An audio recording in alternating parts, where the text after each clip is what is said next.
India, Chapter 4, India's External Relations.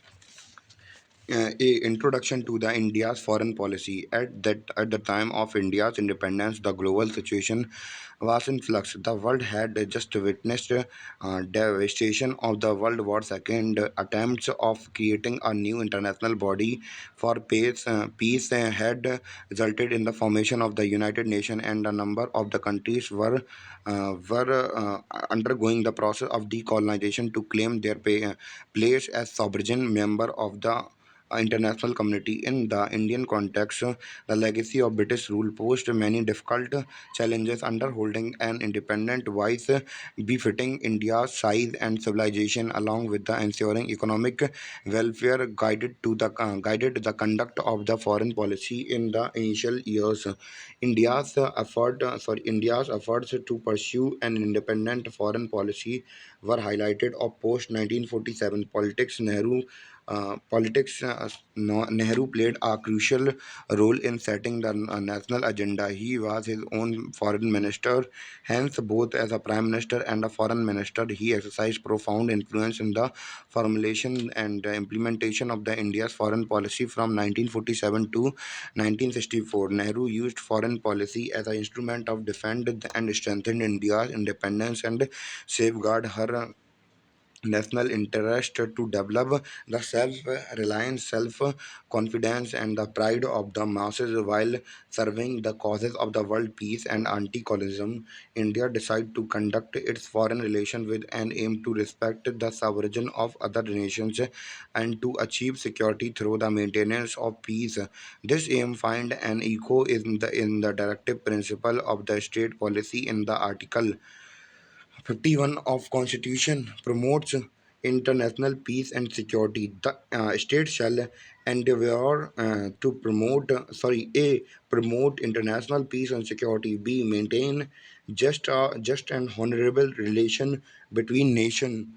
C. Foster respect for the international law and treaty obligation in the dealing of organized people with one another. D. Encourage settlement or international dispute by arbitrary. The three major objectives of Nehru foreign policy were to preserve hard-earned sovereignty, protect territorial integration. C. Promotion rapid economic development. During Nehru's era, the basic object of the India's foreign policy was extending support to colonized and newly decolonized countries in their struggle against the colonialism. Another objective was that of promoting peace.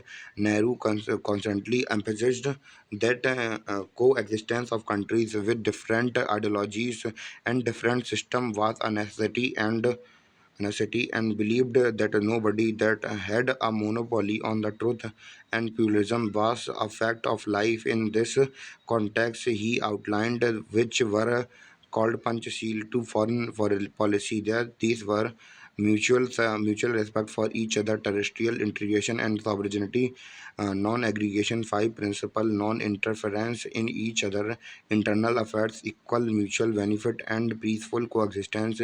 Non-alignment policy. In the spite of the right of India and other nationals to have an independent and equal voice in international affairs, the idea of non-alignment was shaped by Nehru's division of the world into two hostile blocs after World War II, provided the immediate context for the emergence of the non-alignment movement. It was argued by the Nehru that a newly independent country of Asia and Africa had nothing to gain by joining the military base blocks of the big power.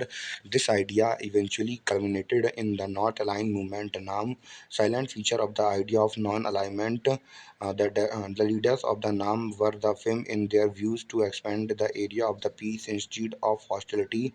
Hence, India and the other countries like Egypt, Indonesia did not approve joining of the Baghdad Pact, the Manila Treaty, Sito and Cento, which were military blocs. Non-alignment came to symbolize the struggle of India and the other newly independent nations to retain the strength and their independence from colonialism and imperialism. To pursue the dreams of the peaceful world, India advocate non-alignment policy by reducing the Cold War tension and contributing human resources to the UN peacekeeping operations. Fourth, due to United Nations, the only country one vote system enabled that non-alignment bloc to the Czech dominance by the Western blocs. Non-alignment advanced the process of the democratization of international relations. Background of non-alignment policy. First, India's national movement was a part of worldwide struggle against the colonialism and imperialism. India's struggle influenced the liberalization movement of many Asia and African countries. There was a communication between the nation who were the united in their common struggle against the colonialism and imperialism. Second, due to the vast site location and power potential, Nehru engaged a major role for India in world affairs, particularly in Asian Africa. Throughout the 1940s and 50s, Nehru had been an ardent advocate of Asian United Hence, under his leadership, India convened the Asian Relation Conference in March 1947 in the New Delhi. Later, the India supported the Indonesian struggle for freedom from the Dutch colonial region by convening an international conference in 1949. India has an ardent supporter of the decolonization process and in firm opposition to 1955 mark the zenith of India's engagement with the newly independent Asian and the African nations. The Bindelang Conference later led to the establishment of the NAM. The first summit of the NAM was held in Belgrade in September 1961. Former USA Secretary the State John Foster Dulles criticized the on non-alignment movement with the charge of immoral neutrality. Nehru refuted this by saying the non-alignment meant having the freedom to decide each issue on its merit, to understand what was right or wrong, and then take a stand in favor of right. By not trying India to anyone block non-alignment, establish India to develop economic ties with the countries on the other side of the India could India could be thus acquire as a per need capital, technology, machines, and food from the Western country. On the other hand, it could rely on the Soviet Union after 1954 for building heavy industries in the public sector when the United States was reluctant to do so. B. Relation with neighbors. An overview. Note we will discuss in brief only the relations of India and Pakistan and China, such as a war, some dispute or background to some important event. For detailed information, student must refer their IR notes.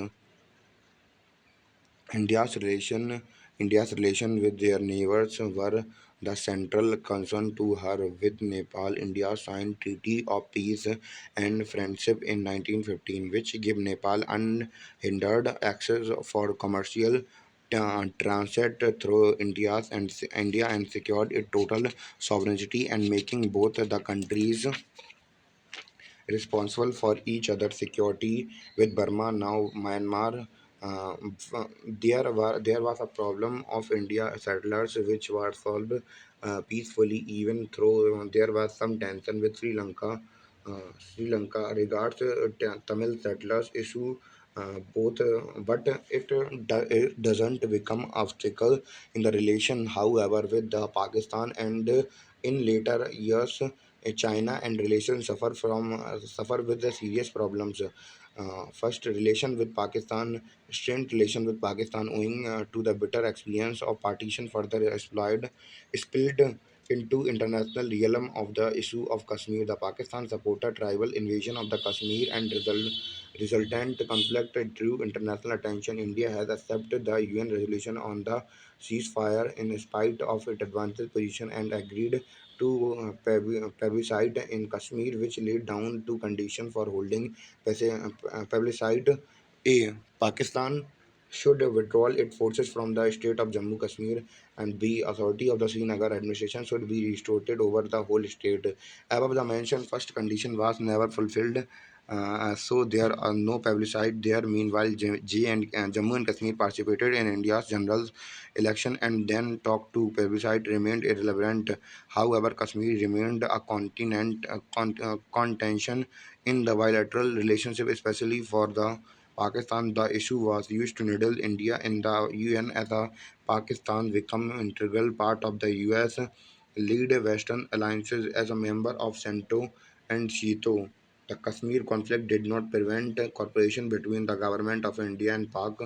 Will both the government work together to restore abducted women to their original families?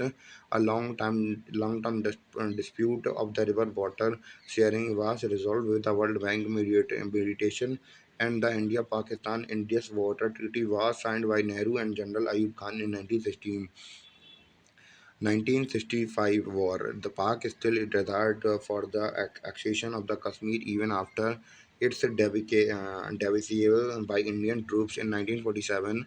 In April 1965, Pakistan launched armed incursions in the Run of Kutch area of Gujarat. Later, launched a bigger offensive as part of the Operation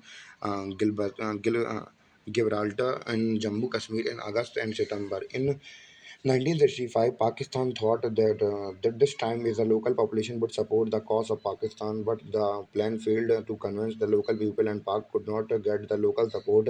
Meanwhile, in order to ease the pressure from the Kashmir front, the then PM Shastri ordered Indian troops to launch counter-offensive to the Punjab borders. This war again won by the India, and hostile came to the end with the UN intervention after Soviet Union mediation negotiation. Prime Minister Shastri and General Ayub Khan of the Pakistan signed the Tashkent Agreement in January 1966. Although India won the war, this war added to the India's economic difficulties. 1971 war. The internal crisis of Pakistan after the verdict of the general election in the Pakistan turned violent. The ruling party of Zulfikar Bhutto emerged as a winner in West Pakistan, while in the eastern part, Sheikh Mujib ur Rahman's Awani League won majority of seats with great margin. However, strong and powerful Western establishment ignored the democracy verdict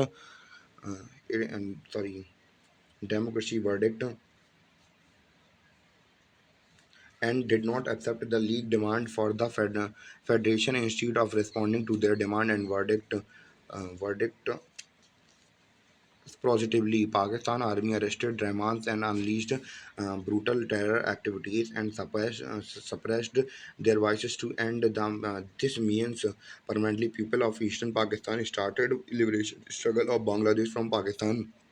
Due to huge influx of refugees from the eastern Pakistan, India deliberated much and later extended its support to people cause materially and morally, which was found by Western Pakistan as Indian conspiracy to break Pakistan.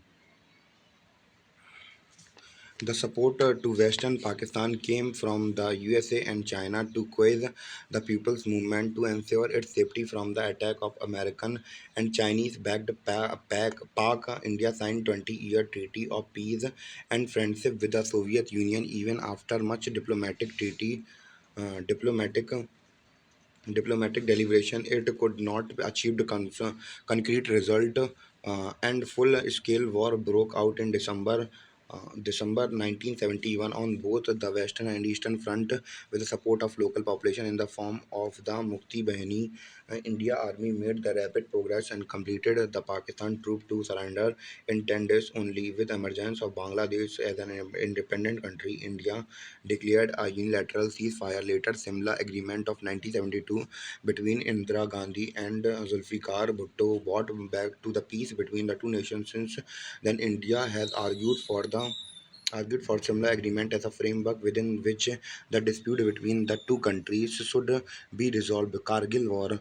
After the deluge of 1971 war, Pakistan adopted the tactic of proxy war by sending the terrorists trained by their secret agencies to create havoc and panic in Jammu and Kashmir and India. In 1999, so-called Mujahideen occupied several points on the Indian side of LOC in the Mashuk, Dras, Kaksar, Batalik, suspected Pak's hand behind such an activity. Indian forces immediately started reaching to such proxy war, which is known as Kargil conflict. The conflict received worldwide attention because the nuclear capabilities attained by these countries in 1908, which could be used by either side. However, the Indian troop regained territory with the help of conventional war tactics, with a special role played by the Air Force. These were huge controversy surrounded by this critical conflict that then people of Pak was kept in the dark of such move. Later, then Pak Army Chief General Parvez Muzaffar took over as a president. Second, relation with China. India adopted a policy of friendship toward the China since the beginning. India was the first to recognize a new People Republic China on 1 January 1950. Nehru also supported the representation of China in the UNSC when Nehru and Chinese Premier Zhong Enlai signed Panchsheel Treaty. At the same time, India recognized Chinese right over the dispute territory of the Tibet and approved the Chinese control over it in 1954. 1962 war relation of the India with China turned source in 1962 when Chinese force attacked the Tagala Ridge and dislodged a troop which was initially spark for encouraging massive attack. In October 62, the Chinese army launched a massive attack and overrun India Post in eastern sector in NEFA, now Arunachal. India's army commander in NEFA fled without resistance and left behind open door for Chinese personnel to attack India. It is the western sector. Chinese captured 13 posts in Galwan Valley and the Churchill airstrike was threatened. India was apprehensive of such a move by the China and sought of American and British help. Later, however, Chinese themselves declared a unilateral withdrawal.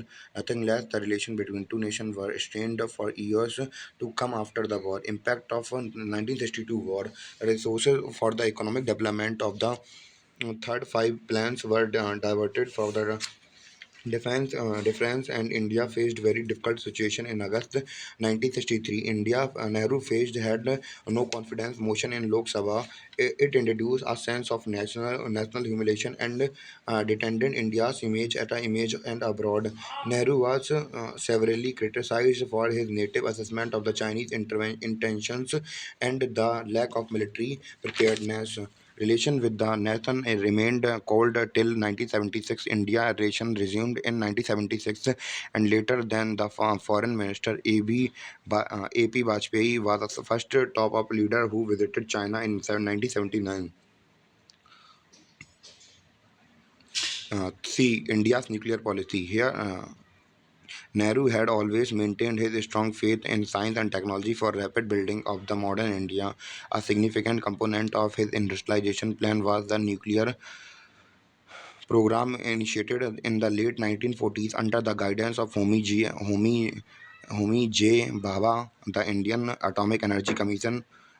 In the Indian Atomic Energy was first set up in August 1948 in the Department of the Scientific Research, which was created a few months earlier in the June 1948. The Department of Atomic Energy (DAE) was set up on August 3, 1954, under the directed charge of Prime Minister through a presidential order. Subsequent in the absence, accordance with the government resolution dated March 1, 1958, the Atomic Energy Commission (AEC) was established in the Department of the Atomic Energy.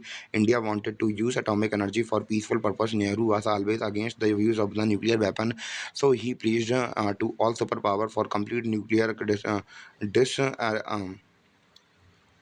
disarmament, however, as a pragmatic approach to he never discarded the development of nuclear technology. In 1974, India, under the leadership of Indira Gandhi, conducted the first nuclear test. India termed as a peaceful explosion and argued that it was committed to the policy of using nuclear power only peaceful purposes. Earlier, the five permanent members of UNSC, USSR, France, UK and China had acquired nuclear weapons capability, tried to impose non-proliferation treaty (NPT) in 1968 on the rest of the world. India's considered such as a move as discriminatory and refused to adhere to it. India always maintained that the treaties like NPT were selectively applicable to the non-nuclear powers and legitimized the monopoly of the five nuclear weapon holding powers. In 1998, India again conducted a series of nuclear tests displaying its capacity to use nuclear and energy for the military purpose. After some time, Pak too conducted such tests. Unhappy with the moves of both India and Pakistan, international community imposed harsh sanctions, which were later waived when India assured to no first use of nuclear weapon and maintained its stand of peace, full use of nuclear energy, and retired its commitment to the global verifiable and non-discriminatory nuclear disagreement leading to the nuclear weapon-free world. I think chapter is completed now.